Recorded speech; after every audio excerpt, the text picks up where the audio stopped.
कानपुर जीवन में अगर सफलता को प्राप्त करना है तो भगवान बुद्ध के विचारों को अपनाएं। रमेश चंद्र गौतम तारांकन।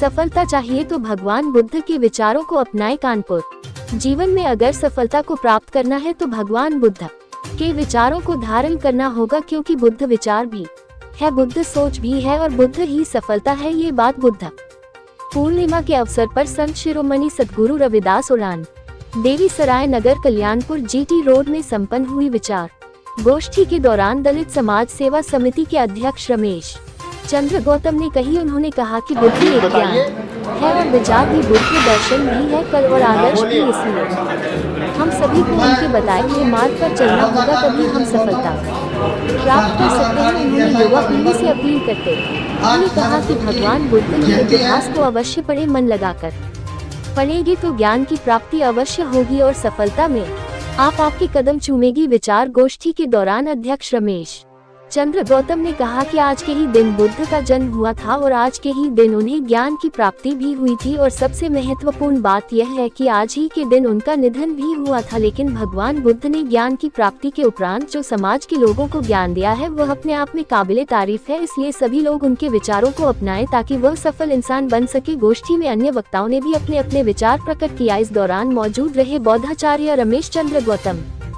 विनोद कुमार कुरील, छोटेलाल जिज्ञासु, राजकुमार गौतम, शंभुनाथ कुरील, मुंशीलाल गौतम, आदेश कुमार कुरील, सुरेंद्र सिंह गौतम आदि लोग मौजूद रहे। बौद्धाचार्य Ramesh Chandra Gautam Buddha society of India की राष्ट्रीय कार्यकारिणी में सम्मिलित हैं। आज तथागत बुद्ध की बुद्ध जयंती पूरे विश्व में मनाई जा रही है और इसीलिए तथागत बुद्ध को विश्व गुरु कहा गया है। तथागत बुद्ध ने अपने जीवन में जो कुछ किया अपने शरीर पर उतारा है, उसी को हम अध्यात्म कहते हैं। शरीर के द्वारा किए क्रियाओं को का जो अध्ययन होता है वो अध्यात्म कहलाता है। उन्होंने इस संसार को मुक्ति से पाने के लिए बहुत सारे रास्ते बताए हैं। ये मुक्ति क्या है? मुक्ति एक सांसारिक दुखों से, कष्टों से, आचार विचार से, व्यवहार से, गलत व्यवहार से, इनसे हमें मुक्ति पाना है। हम किसी के साथ कोई गाली न दें, क्योंकि गाली देने वाला ही क्रोधित होता है और गाली सुनने वाला शांति से बैठता है।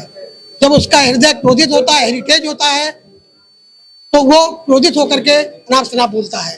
तथागत बुद्ध ने इस पर लगाम लगाई कि बैर को बैर से नहीं धोया जा सकता है, बैर को हमेशा प्यार से, करुणा, मैत्री से धोया जा सकता है।